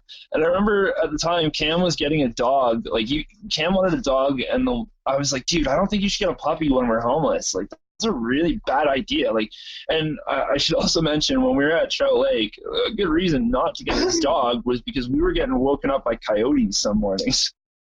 Like I was telling the story not long ago where I was like in my sleeping bag, and I wake up and I don't know if it was like licking my face or something, like what it was. It was definitely close enough. And I'm like, what the fuck? And I like pop up, and there's this coyote looking at me. There's one where they were biting at the bottom of my sleeping bag. It was like nibbling at my sleeping bag, and I woke up and to feel like my sleeping bag getting tighter near my toes, like as if it was getting chomped. And I'm like, what the? So I pop up and I see this like dog-looking fucking thing staring right at me, and I'm like, and I learned, because I'd actually asked a buddy of mine. I was like, dude, aren't you afraid to camp in the woods? Like, what would you do if you ever had a bear like come near you? My buddy Byron, one of the best. I asked him, I said, like, what do you do? And so he had said that he had a bear come near his tent, and what he did was go, and he just got really deep and bassy and started stomping, like if he could, just made a loud, and because of that, it intimidated the bear a bit. And bears don't normally overly get intimidated, but it just didn't know what was inside, and it was like, I don't want to fuck with this thing, so it dipped. And yeah, it worked. It saved his life. So what I did was, I see this fucking coyote, I'm like, all right. And I just perk up, like I popped up obviously from being scared, but then I stood up straight, puffed my chest out, puffed my arms out, and then I started banging, like slamming down on the ground, like the, what do you call it, like grass, like more or less. Yeah, I was slamming down on the grass, and because of the vibration from doing that, it scares them a bit because they don't, like, they're looking at you, but they feel this vibration underneath them, and that intimidates them. So that, they tell you to put rocks in a can and shake it. So I'm like, burr, burr, burr, and he goes away a bit. I'm like, okay, good. Fall asleep. 10 minutes later, I feel it again. I'm like, what? Pop up again. I'm like, "Arr!" Scare this thing away again. Start falling back asleep. Wake up again. It's closer. Arr! Goes away a little further. Fall asleep again. Again. So this repeated for a couple minutes, or no, maybe not a couple minutes, probably about 20 minutes, half an hour. And then the sunlight was up enough that, like, it just took off, because it happened around like maybe 4:35 in the morning, and then by, I don't know, 5:30 or so it took off, because the sunlight starts coming up, or 6 or so, sunlight starts coming up, and then they go hibernate and hide, or whatever they do. They take off out of public, that's for sure. I've had a few encounters with coyotes up here in the last few years. It's interesting. So I was with, well, my ex now. And my brother. We were on the rail trail, like an old railway lines out where we are in Chatsworth, and we were just walking back to like smoke some weed and whatever back there, and then we were walking back, and we heard them because it was like getting dark, and we heard them like a field away, maybe, like hear them calling and whatnot, and calling to each other, and we kept walking, and they kept getting closer and closer, like they're calling, we can hear them calling to each other, and they keep getting closer and closer, and then at one point I heard one there and one on the other side behind us, and I looked at talking to each other about you guys. Yeah, my brother, well, and also because on that same like such like trail, people ride their horses and shit, so they hear movement and they smell horses. So what do they think it is? There's 3 people on it, so it sounds exactly. So my brother caught on to this too, thank fuck, and he handed me a stick, like a huge stick, and he picked up a rock, and I just went, okay guys, if you see one, tell us, and we stand and fight. Like, we're gonna beat the living shit out of these things if they come. Like, it's gonna be like the Gray or whatever. But we got back to my grandparents' place, and thankfully nothing happened, and we told my grandfather, he's like, oh yeah, just wait till September, there's a huge like family reunion sort of thing, like where they call to each other. Cut to September, and I walk out of my mom's barn after we were once again smoking.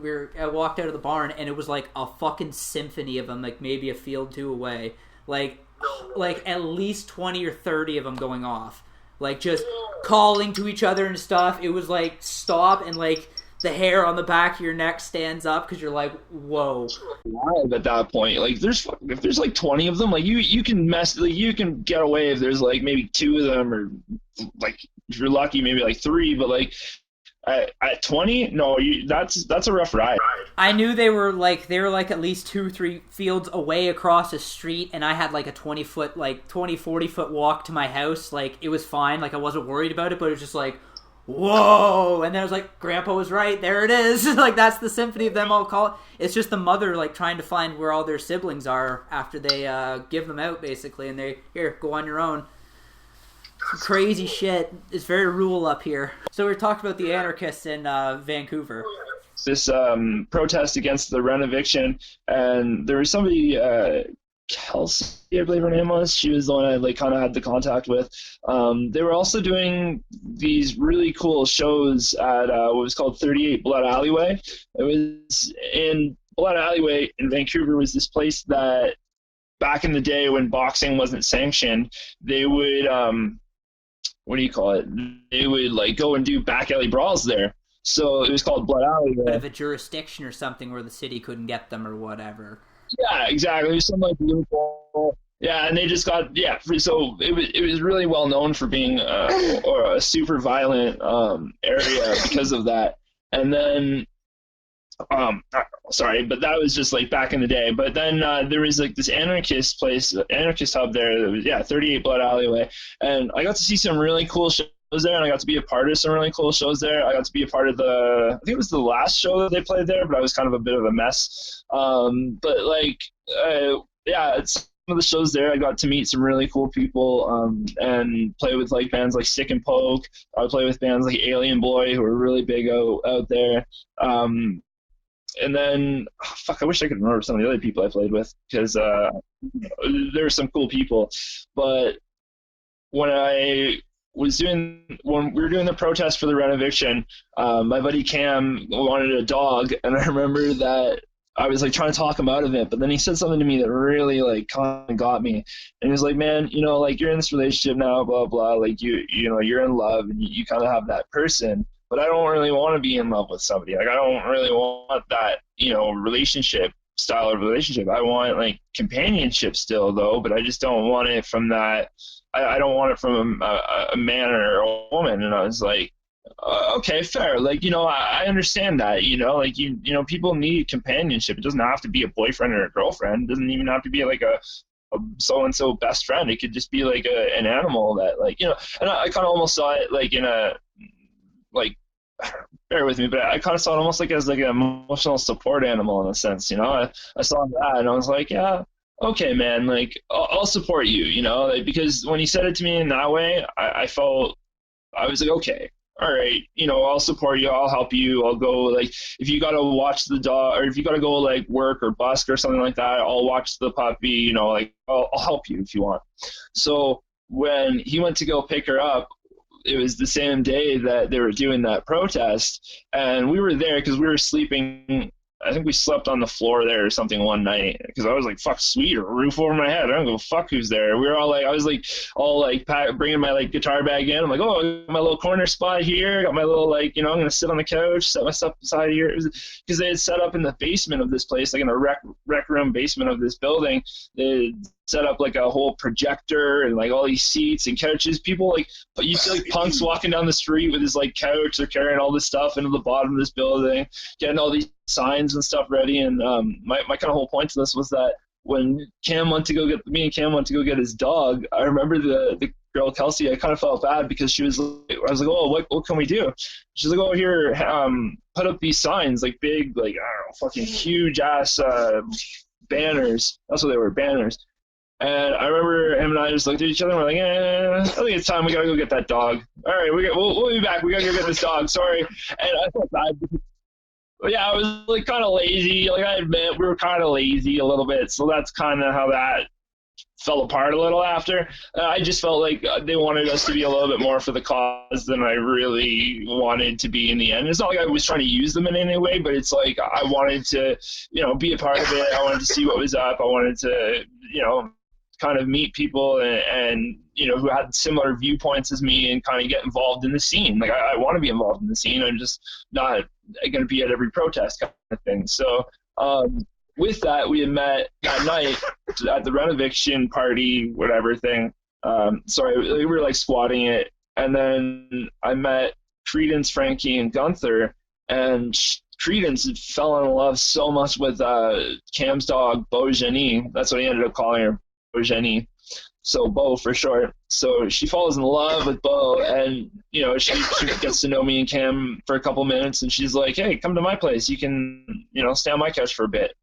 We're like, "What?" Like, oh my god, this girl! Like, we just met this girl, and at this point, like, Joe was off tree planting, right? Like, she had kind of dropped me and Cam off in Vancouver, or we'd gone up to Quesnel and then hitchhiked from Quesnel down to Vancouver, and then.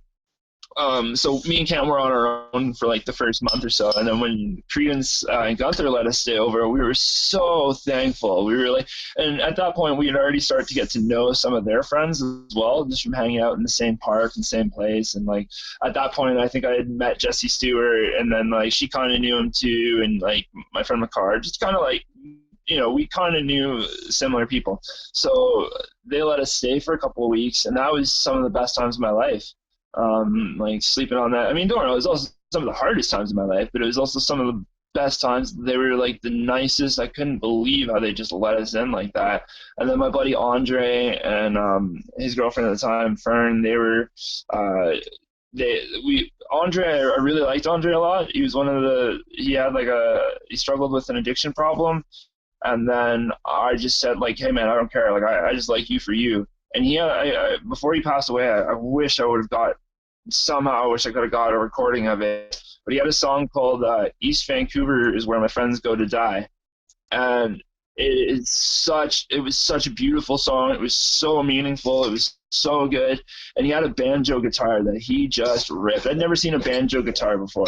It sounds like a banjo, but it has guitar strings and it's played like a guitar. It's incredible. And so Andre, I got to bring him in when I was staying at Credence's with Cam, and all these other people were coming in. Some nights I'd sleep on the floor, some nights I'd get the couch.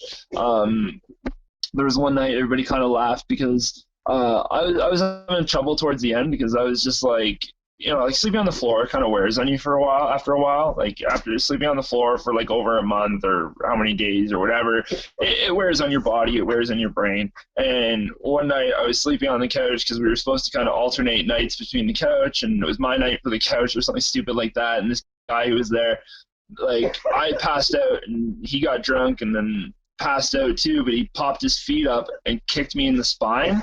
And it was like, we were like, he was like kind of taught, like, he was drunk and tired and just passed out. He didn't mean to. He wasn't like trying to like boot me or nothing, but like he was just like trying to claim the couch, you know what I mean? Like we were both passed out on the couch. He was just kind of passed out trying to claim the couch. What does he know or care or whatever? He's just like whatever doing his thing. But after being like really tired and stressed out, being stressed out, I was like, fuck this. And I remember knowing that I remember at that point, it was only like a day or so before I was ready to, or going to be moving into the place I moved into, which we called that. It was first the Hill House because it was up this big fucking hill.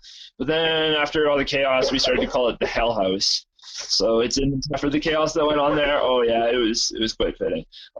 We had a lot of good times there, but then the night where I was at Credence's, I remember when the guy kicked me in the back, I was like, fuck this, and I got up and I slept on the floor for like an hour until the SkyTrain, which by the way, the SkyTrain is the most amazing, beautiful fucking thing. Like, oh god, you get on that thing, it's like a subway, but you go above, it's like a subway, but in the air instead of underground. And then you see so much scenery, and it's like for the first couple months I lived there, I looked out that window on the SkyTrain every day and saw something new, whether it was buildings or water or mountains or just, it's gorgeous.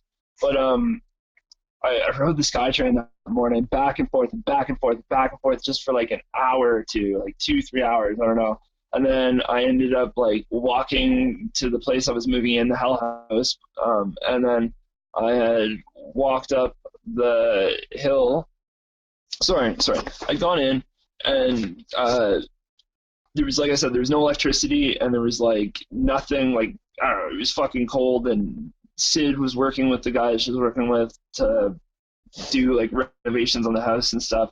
And I just slept on the floor and I was like, oh my god, I'm home now. Like, this is home. Like, I'm fucking finally home. I made it.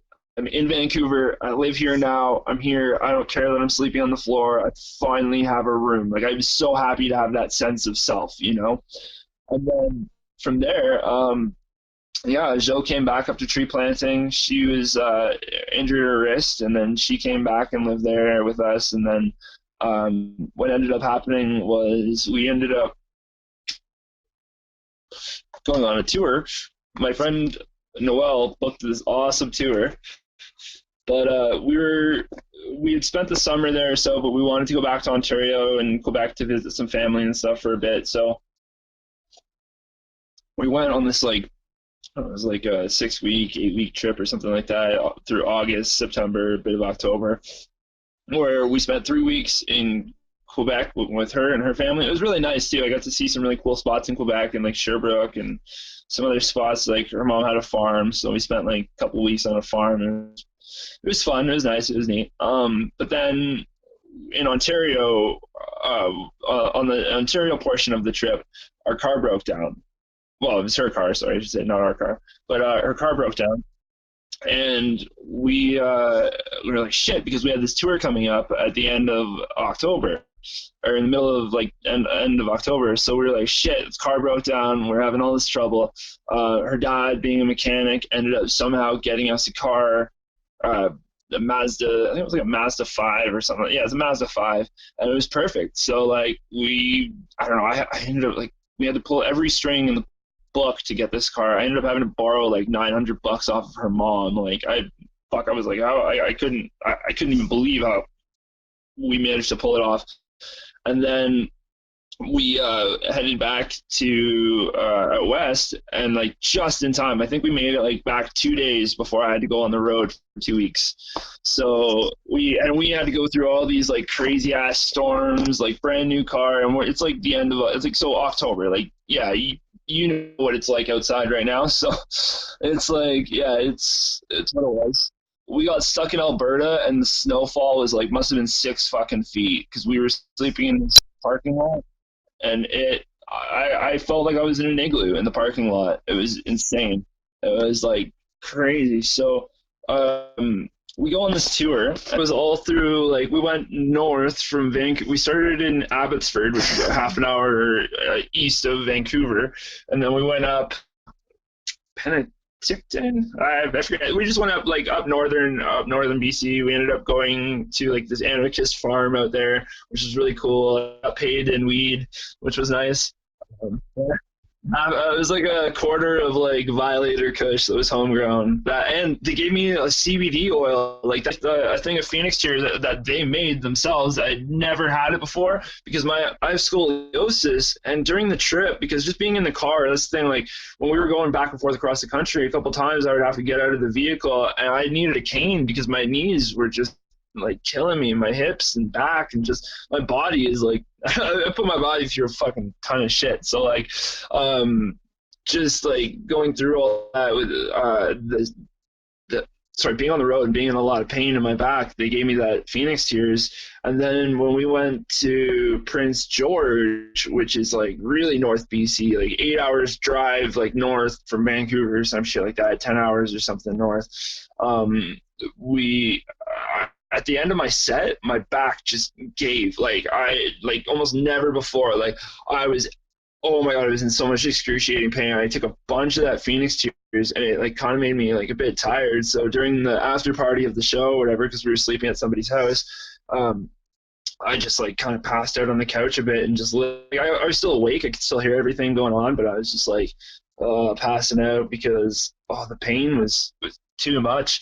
So got through all that, and then when we were going through Edmonton, we went from Prince George over to Edmonton. Edmonton was really cool. It was ghetto in some places. Like it's definitely got its ghetto sides to it. But we also got to go to the West Edmonton Mall, which was the coolest shit in the world. I don't know. It was pretty cool. It wasn't the coolest thing in the world, but it was cool enough.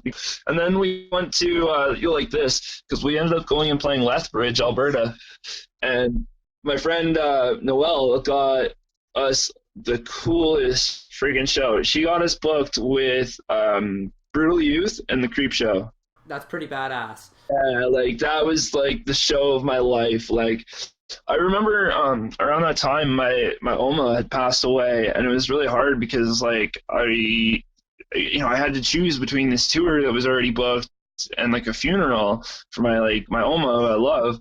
And she was always really supportive of my music career. Like I remember last times I'd seen her, it was like, I remember it was her birthday, and she was like, "Oh, how is your music career going? Blah, blah. Are you making money yet?" And I was like, "No, I'm kind of spending more money than I'm making."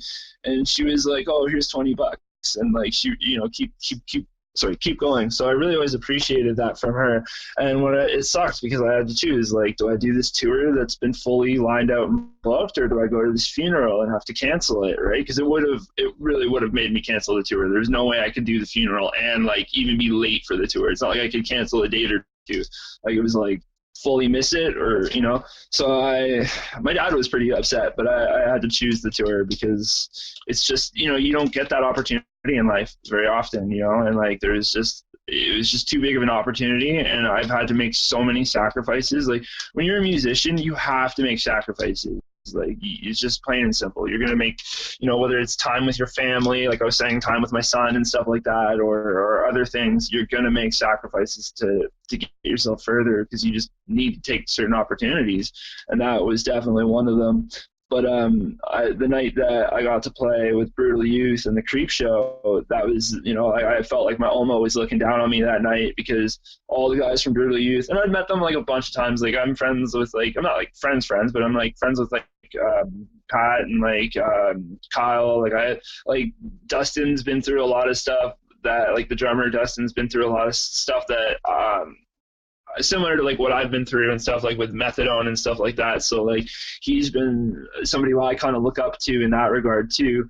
And so I remember getting to play with them, and they all came up and said to me, like, "You were the best person we've seen all tour. Like, you're fucking awesome, dude." And I was so like when, how often do you get a band that you look up to so much that says, like, you're awesome? I mean, yeah, I guess I did kind of get that with Nate and the Nasties and like some other people, but like Brutal Youth was just one of those bands I was just like so stoked that like they took interest in me. And like I remember like smoking a joint with Kyle or something like that after, and just had such a good time that night. I know God, what the hell's his name? Chuck Coles from Creep Show. I remember drinking, like, he gave me a shot of his whiskey, his flask or something like that, his whiskey or whatever. I was like, that's really sweet. So like that was a solid show. And then we got back. I know we played a show. There was two bands that I wanted to give a quick shout out to, because they're really good. Two really good bands that I got to play with in Vancouver were the Spewers and Nick Fit. And I always apologize to both of them, because I always mix them up, because they're both kind of younger than me, and I don't know, something about them, they just like kind of remind me of that, like, new age of like Clash style infused music. So like I really like both Nick Fit and the Spewers, and the Spewers are a fucking hardworking and hardcore band. I don't know if they're hardcore, but they're Where do you find their stuff? On YouTube, on Bandcamp? Facebook. I know that the Spewers, they're on Facebook, and I'm sure they're all over the YouTube and stuff like that for sure. But yeah, I don't know if Nick Fit is still active, but I know the Spewers are killing it. The Spewers are definitely killing it out there. But yeah, I got to play with them, and I remember getting on stage and being like, I remember it was cool, because when I played, I think they played like second and I played third or something.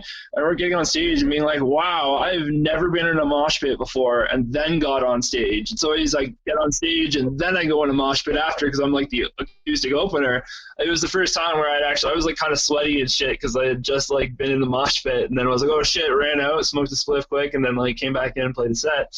But yeah, that was a pretty gnarly night. Abbotsford, the Carport Manor. It was a really rad venue, the Carport Manor. Do you have like a favorite venue or favorite gig you've ever played? That's a tough one, actually.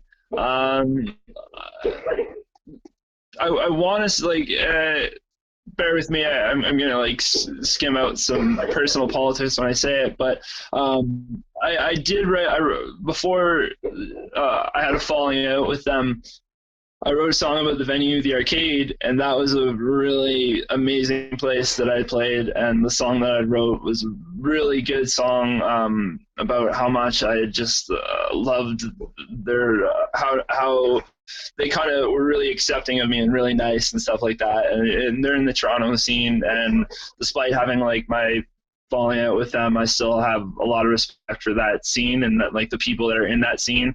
And some of like the bands in Toronto are still just amazing, whether, you know what I mean, like personal politics aside. Like there's a lot of times where, like, you know, like I said, like living with people or, you know, getting to know people on different levels or whatever, you know, when personal stuff comes into place, sometimes it's hard to still appreciate someone's music because of that. And like, don't get me wrong, there's certain like situations like where someone just does something way out of line, but there's certain times where like maybe you had like an argument with somebody or something like that, and then you're like, oh man, like they have such good music, but there's that like thing that holds me back. I always like to say, like, you know, this person, like, despite, you know, that person being a dick to me or whatever the thing is, you know, despite whatever the discrepancy is between me and somebody else, I always still like to acknowledge the fact that when somebody has really good music, they have really good music, you know?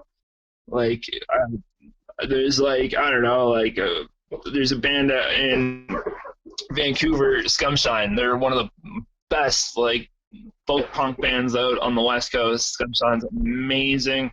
I still give props to them. And like I lived with Rylan, who's like the main guy from them, and rad dude. But then again, like with the favorite venue, kind of like I was saying about the arcade.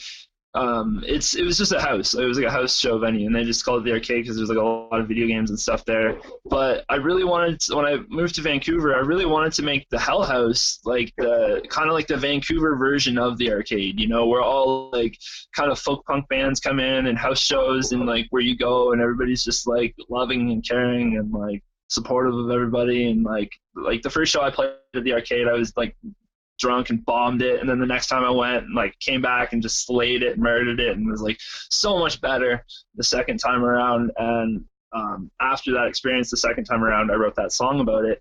But Vancouver, the Hell House, we had a lot of good shows there too. That was like a lot of fun because it was neat being able to like play a show and then go in my play a set and then go into my room after and like hang out for a bit and then like go back out and party with everybody. That had a lot of fun to it.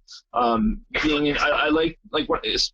I lived with Nate too, like I remember living and they would do band practices underneath me and I would fall asleep to them because I love that, having music around in the house all the time, whether somebody's listening to it or playing it. I love that. That house, there was always jam sessions going on. In terms of actual venues that aren't like a house, fuck that. That's a venue. That's a fucking venue. It's a venue. In terms of like, okay, let's say like in terms of bars, I guess you could say, my favorite is probably Jimmy Jazz because they always pay me very well. Like, good answer. Like, what did I walk out with last time? Like, what did we walk out with last time? 80 or 60 or something? 60? Yeah. I've been at some places where you're like, can I get a beer? Like, do I get a beer for playing? And they're like, no, you got to pay for that. Or like, they're like, oh, you get half off a beer. You get 50% off. I'm like, are you kidding me? I just performed for like 20 minutes. Like, you want to give me something to coat my throat? Like, what was the worst gig you've ever played? Like the absolute worst for whatever reason? That's a good one. Worst gig I've ever played. I don't, not necessarily like it could be a bad venue. It could have been like potential like serious violence. Like could be like whatever reason. The Central. I remember having a bad taste in my mouth for the Central. Yeah, I'm gonna say the Central in Toronto because I wasn't. I liked the fact they had like an upstairs area, and I felt like I played there before, so I felt a little bit comfortable. But in terms of like, I think we got like half off on the food. I don't know if maybe we got a free drink. I can't fully remember, but I just remember walking out of there being like, I don't want to play too many more shows like this. I know that, like, in terms of like performance wise, the first time I played the arcade, that was awful. I was way too drunk for that. Or the first time I had actually performed, yeah, like everybody has those times too, and it was nice because I got to go back and like actually slay it and kill it the next time. But then there was I was thinking about this the other day about I played a show in Guelph at what's called Ed Video, and anyways, a bunch of people were there. I'd never played a show before, and I finally got the guts to do it. But then I was like, oh, I'm gonna drink. And then I decided, like, instead of beers, because I was like, oh, do I get beer? Do I get liquor? I ended up getting like a bunch of vodka, and then getting nervous, so I was clugging. And by the time I got on stage, I don't fully remember. Like, I know it happened. I know I played some songs, but I wouldn't call that like a defining moment in my career. First, though, is like the opposite because it just reminded me, I had one of the worst hands down gigs I ever had. Was I played a coffee house in Guelph, the Red Brick Cafe, and when I played the set, there was like, they asked me like, oh, do you want to be hooked up to a mic and a monitor or whatever, like a mic and a speaker? And I was so new and like, not like new, but I was like not really fully comfortable with being on stage, like in terms of mic and like being plugged in. If I was in a house show, I could do no problem, but on an actual stage with a mic and speaker going off, like it's like a little intimidating. for some dumb reason, I chose to just put the guitar on and not the mic. I should have just done both or neither, but I made the idiot mistake or was it the mic and then not the guitar on? Either way, it was just a really bad combo, and I didn't drink any beer, and I had smoked a shit ton of weed, so I was really like fucking anxious. I remember like the sweat dripping down my back, and then there's like that song from what I can remember, and I was like playing it, and I was like looking at this girl, just like thinking in my head, like, this is the worst set, I'm bombing this so bad, like, there's this pretty girl over here, she's looking at me like I'm fucking like the most annoying guy in the world or whatever. I'm just like beating myself up, and I'm like kind of staring at her for a minute, and then I realized after, I'm like, oh my god, I must have creeped this girl out so bad, because I was probably just like staring at her the whole fucking time, not even realizing, just because I'm off in my own head in some fucking world. So I realized after that set, don't fucking stare at anyone for too long. Like, keep your head and eyes moving, because if not, you're gonna look like an idiot.